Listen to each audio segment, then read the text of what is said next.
I'm really pleased to be joined by Mohammed Akunjee, criminal law and human rights lawyer, and obviously a commentator. We've spoken about the elections on this show.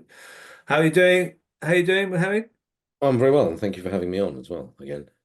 Well, no, it's good to speak to you because the thing is, this morning we heard that Natalie Strecker had been arrested under the Terrorism Act 2000. At 6 o'clock or so in the morning, she was arrested. This follows, obviously, Haim Bashir, Asa Winstanley, Richard Medhurst, Tony Greenstein, Mick Napier, Craig Murray. The list is good, and obviously Sarah Wilkinson. It's just going on and on. And I really wanted to talk about this prescription of Hamas, which is related to the Terrorism Act 2000. Because if you look earlier this week, this is a story from the Mirror. A police officer arrested on suspicion of terror offence after supporting Hamas. It says the cop, aged in his 30s, was arrested at a property in Gloucester on suspicion of the terror offence, contrary to Section 12 of the Terrorism Act 2000, was taken into custody. Um, could you kind of give us a background about the Terrorism Act 2000 and this Section 12 that is managing to arrest lots of people, get lots of people in trouble, um, and how it is people show support for Hamas? How do they interpret that? Is that difficult to interpret in the law? Well, it's not difficult to interpret. It's just an umbrella term that almost any set of behaviors can be shoehorned into saying that the legislation applies. So where it simply is showing support for a prescribed organization. So the first thing you have to look into is what is a prescribed organization? How does that come about? And the Terrorism Act 2000 allowed for the Home Secretary, implementing certain criteria, to basically declare any organization um, prescribed according to the Terrorism Act. They just have to lay in information in front of Parliament and say that this organization is involved in terrorism. Set of criteria are there, and then once that organization is on the list, any support for that organization becomes a terrorism offense, particularly Section 12 that's being used here, which is showing support for a terrorist organization. That's now a terrorist offense, has been since 2000. And what that means is if you engage in any behavior that could be perceived as being supportive of that organization, then you can be arrested for that and you can face up to 14 years in prison. Now, the list of people that you've mentioned predominantly are citizen journalists. And so they have been commentating on the ongoing conflict between Israel and Palestine, particularly Hamas and Hezbollah in the region. Now, both Hamas and Hezbollah are on the proscribed list.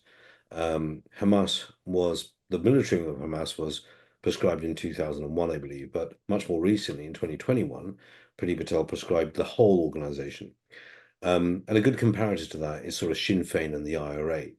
Now, the IRA was the military wing of effectively Sinn Féin, but Sinn Féin was accepted as a political body for engagement by the UK state. And in that process, eventually you got to the Good Friday Agreement, where you had peace. Now, if you ban the political wing of any organization, even if they are linked to terrorism, what you're doing is you're shutting the door to negotiations of peace completely. You're just saying, no, we're not going to engage, and we're going to proscribe anyone or arrest anyone who's even talking about them in a positive way. Now, where people have been putting out tweets or messages in support of the Palestinians, you may remember that Priti Patel and also Suella Braverman had at the very beginning of this current phase of after October the 7th put out messages where they're suggesting that phrases like the river to the sea are terrorist phrases or genocidal phrases, and also that the Palestinian flag waved in a particular context could be seen as supportive of terrorism. Now, both of these statements are just untrue, false, and Braverman lost her job over it. But what they were trying to do was to say that these are symbols that are somehow linked to Hamas, and therefore anyone waving them should be arrested by the police, particularly under Section 12, and charged under the terrorism laws. But that was a step too far. However, if one is in the discourse, online particularly, between what's going on in the Middle East, or particularly in Palestine, you can't help but talk about Hamas. You can't help but talk about Hezbollah because they're active players in the region. Now, what's been happening here is that the police have clearly got their marching orders to go and find anyone who has said anything that has been of note that could be seen, if it's stretched even, could be seen as being somewhat supportive. And that means that they have the right then, under the law, to arrest such people, because you don't have to prove that they are supporting Hamas to arrest them. You just have to have a reasonable suspicion that they may be, which means that when you put a very general term of criminal law, like supportive of an organization, and then you have a very low bar to arrest, which was, a reasonable suspicion that they may be doing something, then you can pretty much find a way to arrest anyone talking about the region if they mention Hamas or they mention Hezbollah, particularly if they mention them as organizations engaged in the right or the effect of the right to self-determination, to the organization that is pushing back against illegal occupation on behalf of the Palestinian population, then that could be seen as a positive towards Hamas or Hezbollah. Right. I mean, I just want to. I've got a clip of That's right. Priti Patel when she prescribed Hamas. She announced the prescription of Hamas, and some of the words, the buzzwords she uses are very familiar to us now. But maybe at the time we weren't ready for this, because this is what she said. Today, I have laid an order in the United Kingdom Parliament to amend Schedule 2 of the Terrorism Act 2000 to prescribe Hamas in its entirety, including its political wing. Hamas has significant terrorist capability, including access to extensive and sophisticated weaponry, as well as terrorist training facilities, and it has long been involved in significant terrorist violence. But the current listing of Hamas creates an artificial distinction between various parts of that organisation. It is right that that listing is updated to reflect this. This is an important step, especially for the Jewish community. Hamas is fundamentally and rabidly anti-Semitic. Anti-Semitism is an enduring evil which I will never tolerate. Jewish people routinely feel unsafe at school, in the streets, when they worship, in their homes and online. This step will strengthen the case against anyone who waves a Hamas flag in the United Kingdom, an act that is bound to make Jewish people and the community feel unsafe. Anyone who supports or invites support for a proscribed organisation is breaking the law. That now includes Hamas in whatever form it takes. If we tolerate extremism, it will erode the rock of security. I mean, I noticed that there's a lot of focus on anti-Semitism, combating anti-Semitism as a justification for the prescription, and that's been something that we keep hearing from other groups like the campaign against anti-Semitism, etc. It was a bit strange, the timing of that, because it was November 2021. I looked online and people are a bit mystified about why it was done then. Do you have any idea why you think it was done at that point? I mean, I think in 2021, at the end of 2021, there was a massive assault on Al-Aqsa by the Israeli forces. It was a step up in their oppression of the Palestinians. There were some protests in the UK, but if you look at the timing of that I think her speech was on the 19th of November. A little bit later, there was a meeting with the Foreign Secretary, with sorry, there was a meeting with our Foreign Secretary with Israeli delegates, where we had signed a new memorandum of understanding with them, which was the 29th of November, but it was scheduled to happen. And that was a trade deal between Israel and the UK, and it also signed an intention to have much closer ties with security, trade, matters of war, well, so it's cyber, and it was tech as well. So we had this huge, revamp of our relationship towards Israel coming up. I think with Priti Patel, she had to resign back in 2017 because she had had secret meetings with Benjamin Netanyahu himself and also Lapid. And there was a journalist, if I recall, Brosh Yadid, who explained that in those secret meetings, she was given information there which suggested that Jeremy Corbyn was somehow linked, according to the Israelis, to pro-Hamas individuals in the UK. She was also notified that, according to Israel, or their intelligence services, that the UK was a fundraising ground and a money laundering ground for Hamas. Now, these were meetings she had that were completely, not allowed, ultra vires, and she also misled Theresa May about them, and she had to resign on the back of that.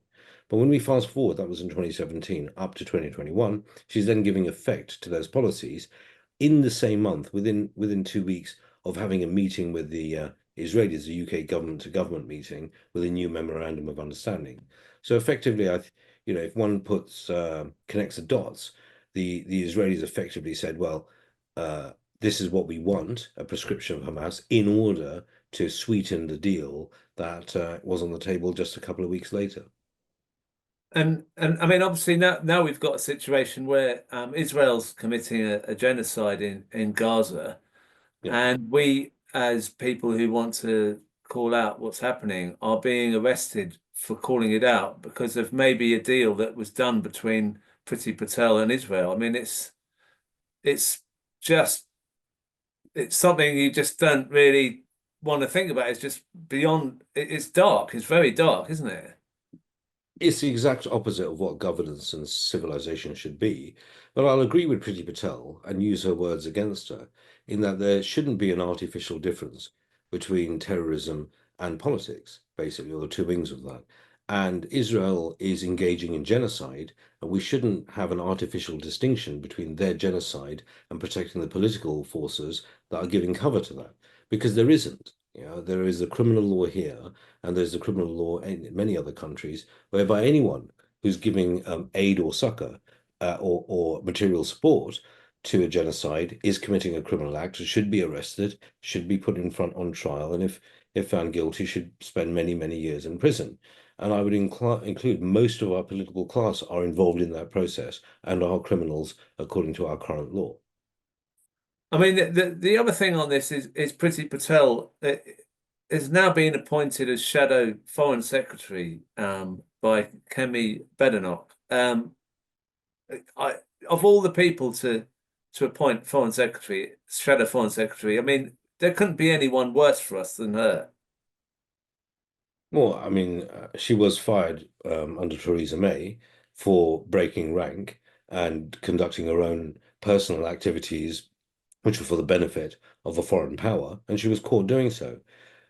Frankly speaking, that is the behavior of what we would normally consider sort of spies or agents of another state. So yes, there couldn't be anyone far less qualified for that job or less trustworthy for that job than her. Yeah. And what's your take on any way we can change this situation where we can actually speak freely on what's going on in Gaza and not fear that we're going to get knocked on the door by the police at 6 o'clock or whenever it is? I mean, there is a procedure for prescription in the Terrorism Act 2000. It comes as a section 4 of the Terrorism Act. So any individual or the organization themselves, any individual that was affected by the prescription, or the organization itself, Hamas, can put in writing a request to the Home Secretary to have the organization deprescribed. Now, whether that will or won't happen, I would imagine, given the rhetoric from our political class, that's rather unlikely to be successful. But it's certainly a worthwhile exercise to test what the real reasons were as to prescription in the first place, given that there was some 20 years between prescribing the military wing of Hamas, or the violent wing of Hamas, and the political wing in the UK. We kept that door open for 20 years. Why was it closed by Patel? Do you think, I mean, this is just an opinion thing, but do you think that any MP would have the guts to speak in Parliament about this? Or is it so poisonous to even suggest allowing Hamas to be or deprescribe that they wouldn't there. I mean, we have 5 independent MPs in Parliament, so there's they don't necessarily have the same sort of whips. They don't have the whips system to whip them into line, so they are free to act as they wish. And I think it would be a worthwhile exercise to do.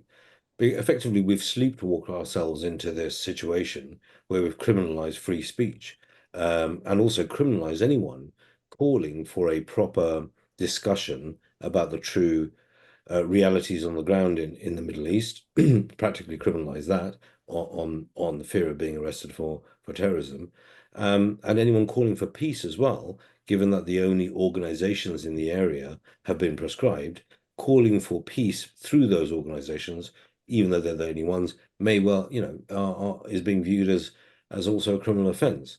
So, we are in a situation where we don't have free speech in this country when we want to talk about anything that's of any real consequence. And we need to push back against that. And we have to use the systems that are in place at the moment, however flawed they may be, to start that process. And where they fail, then we need our politicians or independent politicians to highlight that and to give a true narrative around why it is that these systems have been so skewed.